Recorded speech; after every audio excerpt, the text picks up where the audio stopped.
হ্যাঁ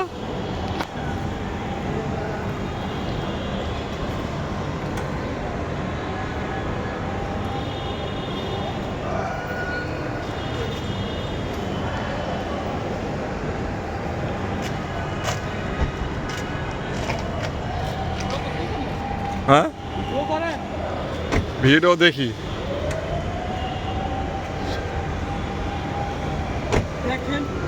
হ্যাঁ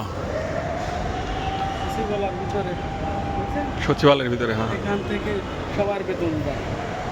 সেই জনপ্রশাসন মন্ত্রী জনপ্রশাসন মন্ত্রী এখান থেকে আমাদের সবার বেতন দেয় ছোট বড় অফিসার ক্লিনার সুইপার সবার না যা আছে অফিস কোথায় আমাদের অফিস মহাখালী নোয়াখালী